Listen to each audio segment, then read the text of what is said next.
Shout out to G-Man Boxing.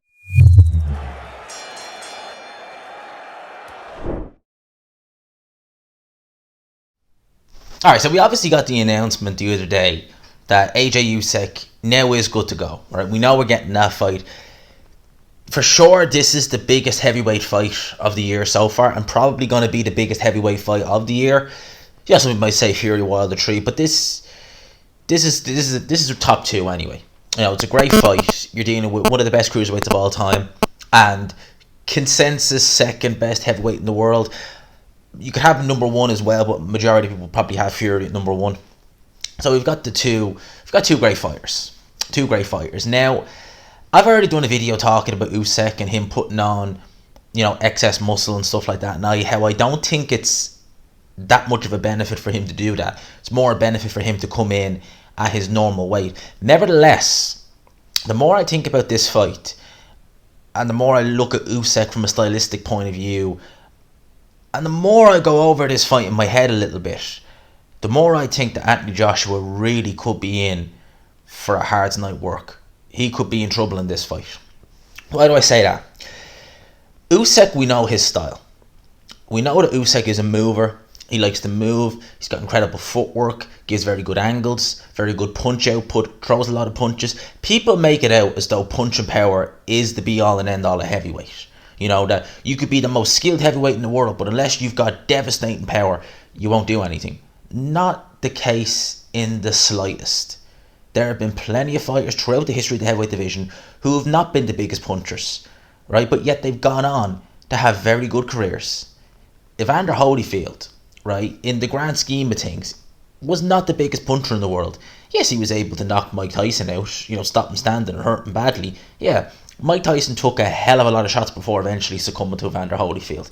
People talk about Lennox Lewis and say that Lennox Lewis' chin wasn't the best. If Lennox Lewis's chin wasn't the best, he would have been knocked out by the shots he was getting hit with by Holyfield.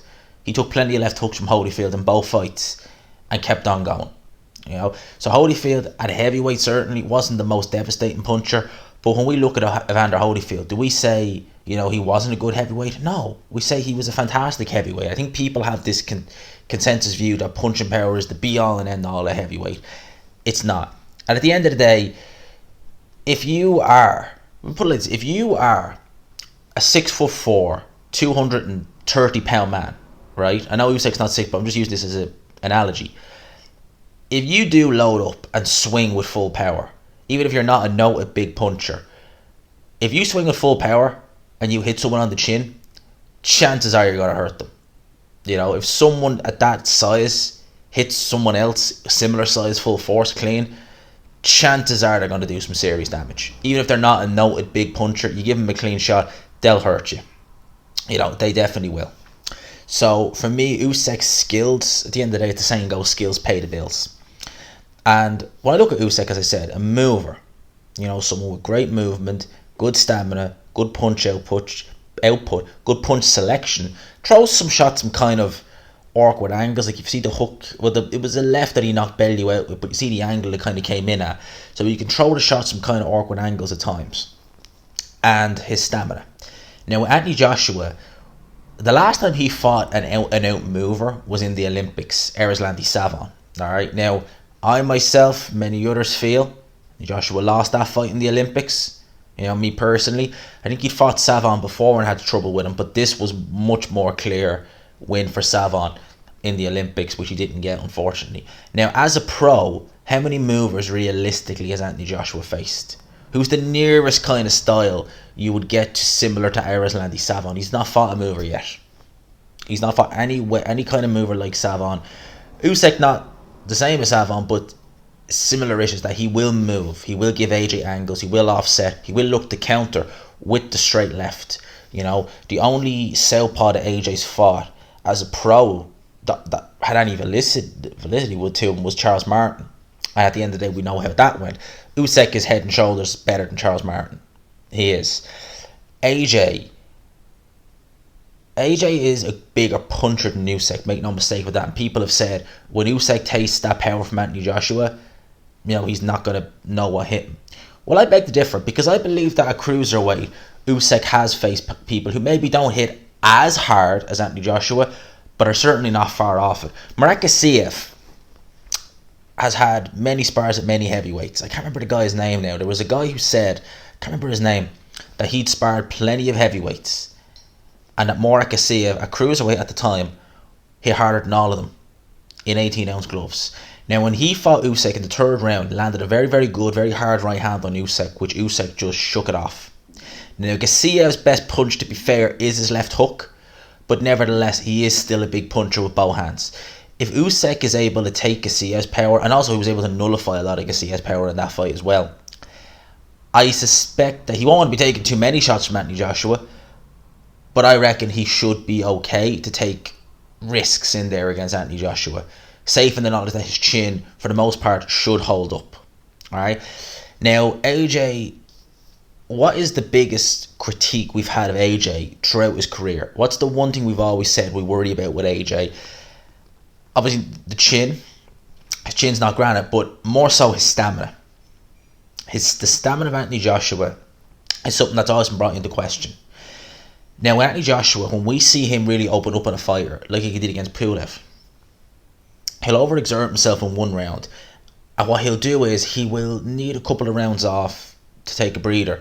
So you tend to see Anthony Joshua kind of from like round 6 to kind of round 9 or so. That's normally when he's kind of in his dull lull period. You know, he's kind of just trying to, you know, get everything together for later rounds. If you see in the Ruiz rematch, the rounds he had most success in were the rounds where, you know, the kind of midish rounds, 7-8 kind of rounds like that. Now, what are Usyk's strongest rounds?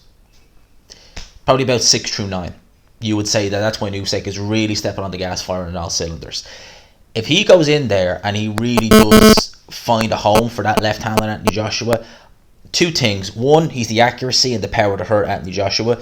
Two, he should have the speed, even at 230, to be able to get in and out, get into a safe range where you can punch with Anthony Joshua and land some of them shots, and be able to get out before the counters can come, and to get out to a safe distance where Anthony Joshua, the counters and the shots will fall short. Needs to be wary of the uppercut though.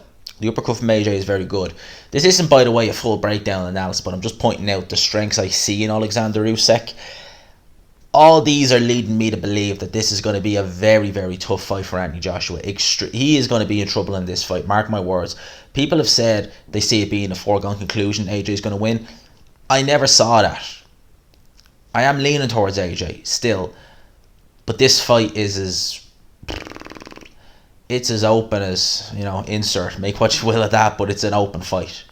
You know, I've no problem with guys. I've seen a lot of people say draw as well, and I don't discount the fact that it could be a draw. Usyk's not going to get the rub of the green from the judges, we know that. That's going to go without saying. But if he was to score, we'll say 2 knockdowns and have a couple of rounds where it's so clear that Usyk won that round that a judge can't give it to Anthony Joshua, you could easily see like a 114-114 fight or a 113-113 fight, something like that could come about. So for me, this fight is getting even more intriguing the closer we get to it, and I really do think Anthony Joshua could be in trouble in this fight. I really do. I think that by hook or by crook he'll find a way, but it's going to be a tough fight. And people keep saying, you know, I think AJ said, if I can beat Usyk, I can beat Fury. Not exactly the same.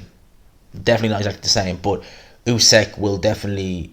If AJ beats Usyk, it will stand him in much better stead for the Fury fight, if and when we get that, than Fury beating Wilder. Definitely. I'm looking forward to this fight, lads. I have to say, I'm looking forward to this. I'm not picking Usyk, but I'm seeing fireworks in this fight. I really am. I think AJ could be in trouble in this fight. Let me know in the comment section below what your thoughts are on this fight. Are you in the same frame of mind like me, thinking that Anthony Joshua could really have a hard ask in this? He could have a hard time, because I think he definitely could. Let me know in the comment section. I hope you enjoyed the video. If you did, smash the like button, subscribe of course if you haven't already, #GMansRocks, all that good stuff. For now, lads and lassies, I'll talk to you.